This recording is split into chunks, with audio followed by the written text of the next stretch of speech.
Hey guys, how's it going? Hope you're doing well. My name is Crown, and today I'm going to read you some very interesting stories that I hope that you're gonna love. And now, without further ado, let's go!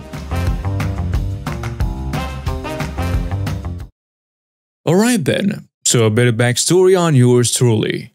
I've been working bar security aka bouncer at the same bar for about 3 years.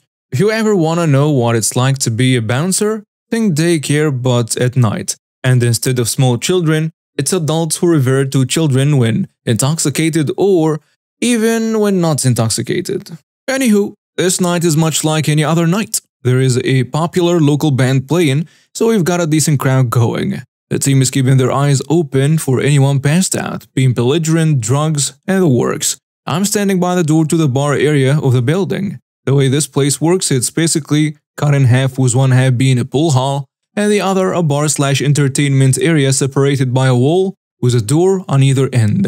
I stand by this door a lot because I can easily keep track of both rooms at the same time without needing to really walk all around the place. So there is a gentleman sitting near the door where I'm at, and there is a couple sitting at the bar across the way. The female is well known for acting out when she is drunk.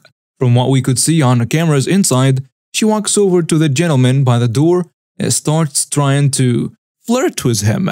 This guy has come into the bar for years and never has he raised a hand to anyone for any reason. He's a professionally trained boxer, doesn't drink, and doesn't generally close out bars. He rejects her advances and she becomes noticeably upset. She proceeds to run over to her man and tell him that this guy has disrespected her and called her names. The gentleman ushers her man over and kindly asks him to make this woman leave him alone. Before the conversation starts though, the husband grabs this guy by the collar and starts driving him towards the wall. Well, chaos ensues as they didn't realize that he came with his 20 friends. He throws a couple of jabs at the husband and the woman because she decides she wanted in this brawl. Well, the dude punches her so hard he literally folds her bottom row of teeth back into her mouth. This all happens in the span of about 10 seconds, so the security team jumps in and gets everyone separated. The husband and wife get taken outside, but we haven't called the cops because generally that's a last resort. So we're outside, this lady is bleeding from her mouth, and the husband is visibly angry. She keeps asking me to call the cops, but I keep telling her that's a bad idea, considering the husband put his hands on the guy first, but she is not having it. So I called the police. I can't describe how difficult it was not to laugh in this lady's face as she witnessed the cops put her husband in handcuffs and not the guy who punched her. She said something that I will never forget, and I wish I had it on recording. This is why we don't call the cops. I very nonchalantly reminded her that it was her idea to call the police in the first place. Didn't see them again until about a year later. She had to get her whole bottom row front teeth pretty much fixed and still hasn't changed in the slightest. What a night. Edit. When I said the boxer doesn't drink, I meant that he doesn't drink to the point of passing out or throwing up. He'll have a couple of beers here and there, but that's it. My perception of the drinker has expanded quite a bit when I started seeing just how much someone will pour down their throat in the span of a couple of hours. I started renting a house about 5 years ago. I had always lived in apartments and I was excited to finally have some space and privacy. This was ruined within the first week by my jerk neighbor, and he made my 4 years at that house miserable. He's in his late 40s or early 50s, and despite seemingly like a fully functional adult, he has never lived outside of his parents' home. He spends every possible minute cleaning or admiring his truck, so he practically lives in a driveway. When he isn't bragging about some jerk move that he just pulled on someone, he's hitting on the wives and daughters of anyone on the street. I moved in during the winter and started noticing footsteps in my yard in the morning. I found out that he was walking into my yard to look in my windows and see what I was watching/playing at night. I bought a simple security system and put a few cameras up, and this stopped. Then he started mowing my side yard. He would mow it the day after I did. I asked my landlord about this and was told that Mike, the creepy neighbor, considered it his property and kept arguing about the property line. It's just grass, so I let it go. If I had guests over, he would stare at them and sometimes make comments when I wasn't around to hear him. If I was in the backyard, he would have a reason to be in his backyard.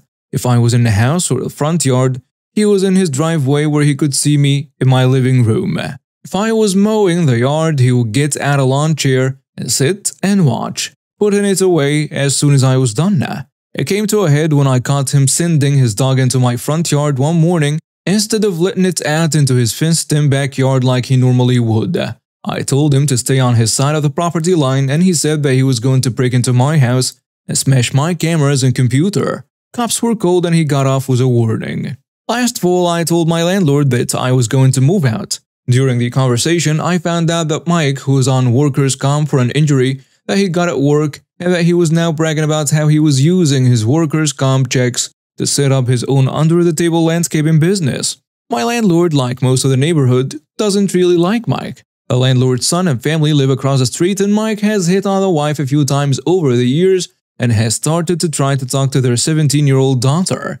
I waited for a day when he had his new work truck and trailer with his name and number on a door, and I made a video of him working in his yard and carrying 50 bags of mulch and climbing ladders. I sent videos and pictures to the front department to the workers' comp office, and today I just found out that he was found guilty of fraud, ordered to pay back every dollar, and may end up in jail. I am happily living in a new place that has a lot of land between me and the neighbors. In August, my cousin and her baby daddy begged my parents to move into our old house. My parents had already wrote off the house, given it back to the bank. They can't afford to pay the mortgage on that one and the one we're currently living in, and as such, we are several months behind on mortgage and utilities. But figured if my cousin could pay at least utilities and have the rent only be about $400 a month for them, then we could make it work. Her baby daddy had a job lined up, so it seemed all good. 3 weeks in and many phone calls later, they won't even switch utilities into their name. We haven't seen a dime, and baby daddy quit his job after one day and refused to find another one. They have also had 3 paychecks come in from previous jobs, about $800, and refused to pay my folks. My parents tell them it's not working, and they have 2 weeks to get out. After a week, the power company tells us utilities are going to be snapped. Go ahead and snap them. We can't pay, and cousin and baby daddy won't pay. So they did. And my cousin called them, screaming obscenities at them, yet still refusing to pay or put them in her name. A week later, they finally moved out. My parents go to check on a place and call me 20 minutes later. They absolutely trashed the place. Dog poop and dirty diapers everywhere. They also smashed both of the bathroom mirrors, ripped the sink off the wall, threw eggs all over the floor, and broke a 100-year-old banister. Obviously, the cops were called. I drive 20 minutes right after being woken from a dead sleep, work 2 jobs, sleep is a precious commodity, and survey the damage myself. Meet up with a police officer who incidentally is a classmate of mine, which was a pleasant surprise. It might motivate him a little more, as I've helped him several times in the past, and we get along really well. We do a bit of cleanup with the help of our old neighbors and move on for the day. Check Facebook and find a nasty, multi-paragraph note directed towards my immediate family. It included snippets about how she wishes we would die a slow, painful death, how we have filthy housekeeping habits, how we're socially unacceptable, karma will get us, the whole family hates us, called me a dyke, she can't spell very well, and our dead grandma would be so ashamed. Usually I stay out of Facebook drama, but she attacked me, my parents and my disabled sister, so I responded with an even longer diatribe, giving the facts this time and telling her all her shortcomings and essentially telling her to grow up. Naturally, she blocked me, but I screenshotted it all and posted it on my Facebook where most of our extended family saw it and saw the pictures I posted of the damage. Several of my friends, family members, even her aunt from her father's side, PM'd me and defended us and posted on her wall and PM'd her, calling her out on her nonsense, which I did not ask for them to do. My phone did not stop buzzing for 2 days, filled with non-stop support. The social media reputation she spent years building crumbled down in hours. She lost many friends and had to set everything to private because people won't stop harassing her. Obviously, the social media revenge is small potatoes compared to the felony charges her and her baby daddy are up against, which means they will lose their kids and their pets, which will also be a blessing. They mistreat the kids and beat their dog, but it made me feel better. I even got to reconnect with some old friends I haven't talked to in a while. including one who was a mutual friend of my cousin and I. And now we've got a cross-country trip planned because of that. My cousin, her mother, and her husband have always lived life by exploiting others, be it family members, the government, or whoever they can. My cousin's daughter, 8, used to spend more time with me and my sister at her mom's house than she did at her own, because she always said that her mom and dad didn't love her. The exploiting of people was bad enough as it was. See, cousin pulled daughter out of school in 2nd grade and started homeschooling her because she claimed the school let daughter get bullied so much that she cried to stay home from school every day. However, the truth of the matter is that she needed an excuse to not work because she's too lazy. She never actually homeschooled the daughter. The husband didn't even want a kid when she was born, but for some reason he married cousin after they had her. He's a mechanic at a local car shop, but he had also been getting unemployment once a week because he was being paid under the table by the garage. Grandma just sits back and lives off of husband, the same way cousin does. Cousin also babysat the kids in the neighborhood. They were 80 grand in debt with 3 brand new cars that they can barely pay for, plus the house and other bills that they are somehow able to pay on a mechanic's salary, babysitter salary, and unemployment. I wound up having to spend a few months with them at one point. While I was looking for a place of my own, and my daughter and I are really close to each other.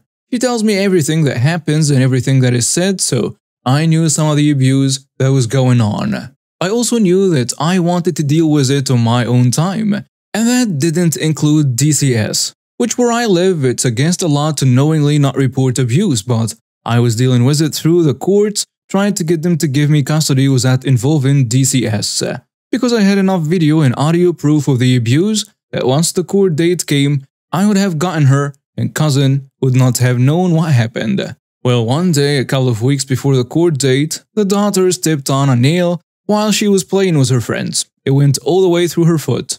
She wound up in the hospital for 11 days due to it, but I'm sure they kept her that long because they were waiting on DCS. 2 days after she got out of the hospital, DCS knocked on their door and the daughter told the caseworker everything, even going as far as to tell her that she would rather be dead than to be treated that badly by her parents. DCS caseworker also talked to me and I told her everything I knew and what I was currently doing through the courts. See, the cousin and husband knew there was a court hearing coming up that involved the daughter, but they had no idea who was going after her. But the caseworker said she was going to handle all of that now. Well, the caseworker left to do whatever it is they do after the first visit.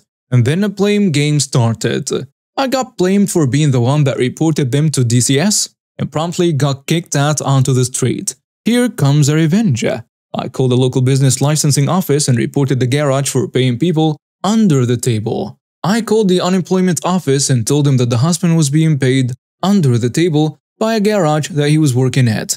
And I called all of the parents of the kids cousin was babysitting and told them that cousin was under investigation of child abuse by DCS. I also called the school board and reported the falsified homeschooling records to them and explained that DCS was looking into it. Husband lost his job and his unemployment. The garage had to pay a huge fine, which they sued husband for. Most of the parents stopped using cousin for babysitting as soon as I let them know, and the few that didn't stop using her for babysitting right away stopped after they lost the house. Of course, all 3 of their cars were still being paid for too, so they lost them. Well, with no home, no car, no jobs, and no money, DCS took the daughter and gave custody of her to the next living relative that had the ability to raise her, and that was me. When they kicked me out, I took my savings back home and stayed with my mom and sister for a few weeks, but as soon as their house went back on the market, I bought it. So now I have their house and their daughter, and they are all in jail for differing levels of child abuse and fraud. I also put the daughter back in school, and my sister and mom come by to babysit the kids from around the neighborhood while I'm at work. See, if they hadn't accused me of doing something I didn't, they would still be free to fraud people out of money all they wanted in their house. If I was out their daughter being there because had it played out in court or they hadn't blamed me for calling DCS, I would have left well enough alone on all reports I made about everything I knew. After getting off work late one night, I went straight to Steak and Shake to meet up with some friends. Normally I would have changed, but I had just finished a double and unbuttoning buttons just sounded hard. Now my server's uniform is identical to Steak and Shakes, so I put on a sweater to avoid confusion. At the end of my meal, I got up to pay when my arm was jerked back by who will now be referred to as a crazy lady. "Excuse me, I can see my food in that window. Go bring me my food now, and the manager." "Oh, sorry ma'am, I don't actually work here." "Well, you stack those plates, and you're wearing the uniform." "Sorry for the confusion ma'am, that's why I have the sweater on.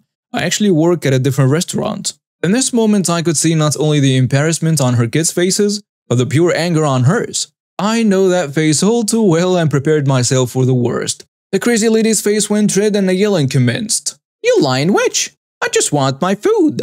I'll have your job. Get me a manager." Followed by the crazy lady throwing her milkshake, glass and all at me. Normally, I try to be calm and de-escalate situations. I'm a military brat and have dealt with too much crap to be angry over petty crap. But damn, you don't assault anyone, especially someone working for you. "Lady, I've told you I am not your server. I really hope throwing that milkshake was worth the assault charges I will be filing. I will call the police right now. Not serving me my food is theft." At this point, the cops come. Crazy lady was sitting there smug while telling the cops her side of the story. And in the end, the cops sided with me and arrested her for assault. And in the end, resisting arrest. Most satisfying night of my life. And now we have reached the end of today's stories. Thank you for watching and see you next time.